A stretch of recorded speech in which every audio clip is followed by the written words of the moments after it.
भाई, क्या तुम इस जिंदगी के बाद भी किसी जिंदगी पे यकीन रखते हो? यकीनन कोई ना कोई जिंदगी तो होगी। मुमकिन है कि हम यहाँ इसलिए हों कि खुद को आने वाली जिंदगी के लिए तैयार कर लें। मेरा नहीं ख्याल, भला वो किस किस्म की जिंदगी हो सकती है?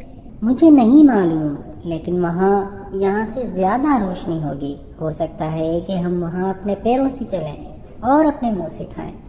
मुमकिन है वहाँ हमारे पास ऐसे हवास हों जिनके बारे में हमें अभी कुछ समझ नहीं है। क्या बेवकूफ़ी की बात कर रहे हो? पैरों से चलना भी मुमकिन नहीं और मुंह से खाना? नाक से जुड़ी हुई नाली से हमें वो चीज़ मिल जाती है जिसकी हमें ज़रूरत होती है। ये नाली छोटी सी है। ओ बेवकूफ़, हम ये बाहर नहीं ले जा सकते।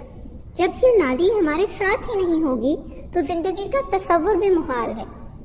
बहरहाल मेरा ख्याल है कि वहाँ कुछ ना कुछ ज़रूर है, और शायद यहाँ से मुख्तलिफ। मुमकिन है कि वहाँ हमें खुराक की इस नाली की ज़रूरत ही ना हो, और हो सकता है हम वहाँ हवा में सांस भी लें। मुझे ऐसा लगता है कि हमें एक नई ज़िंदगी के लिए तैयारी करनी है, जिसका सामना कुछ ही वक्त बाद लाजमी होना है। बिल्कुल फजूल, हम तो पानी में डूबे हुए ही सांस ले सकते हैं। पानी की थोड़ी सी भी कमी हो तो हमारी जिंदगी खतरे में होती है, और तुम हवा में सांस लेने की बात कर रहे हो। ये तो सरासर गैर इल्मी बात है। अच्छा चलो, अगर इसके बाहर भी जिंदगी है तो कोई कभी वहां से वापस क्यों नहीं आया? समझ लो, बस यही जिंदगी है, इसके बाद कुछ नहीं। खैर, मैं ये सब नहीं जानता, लेकिन मुझे यकीन है कि यहाँ की ज़िंदगी ख़त्म होने के बाद हमारी मुलाकात हमारी माँ से होगी, और वही हमारी देखभाल करेगी। माँ? क्या तुम वाकई माँ के वजूद पे यकीन रखते हो?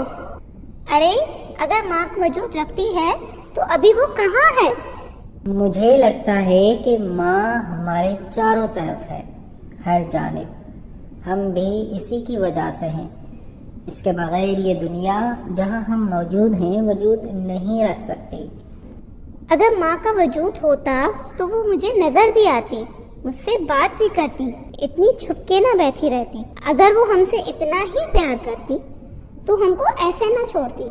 लिहाजा अक्ल यही कहती है कि माँ का कोई वजूद नहीं है, सब हमारे दिमाग की पैदावार है और कुछ भी नहीं है। कभी कभी जब हम खामोश होते हैं, तवज्जो देते हैं और सुनने की कोशिश करते हैं, तो इसकी मौजूदगी का एहसास होता है। कहीं ऊपर से इसकी मोहब्बत भरी आवाज़ सुनाई देती है। हमको अपनी धड़कनों के साथ इसकी धड़कन भी महसूस होती है। वही हमारी माँ है, बात सिर्फ महसूस करने की है।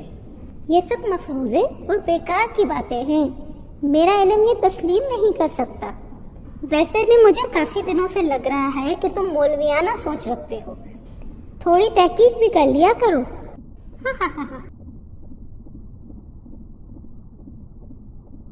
खबरदार, कोई खुद को अक्लमंद समझने वाला बेवकूफ़ आपको अल्लाह और आखिरत के बारे में गुमराह न करे।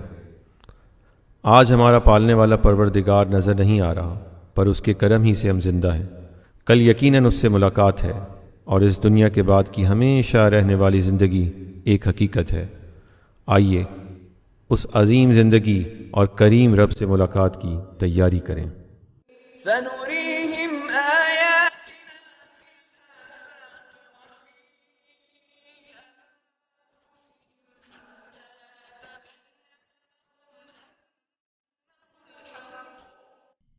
हम अनकरीब उन्हें कायनात में और ख़ुद उनकी ज़ातों में अपनी निशानियाँ दिखाएंगे, यहाँ तक कि उन पर ज़ाहिर हो जाएगा कि अल्लाह ही हक़ है।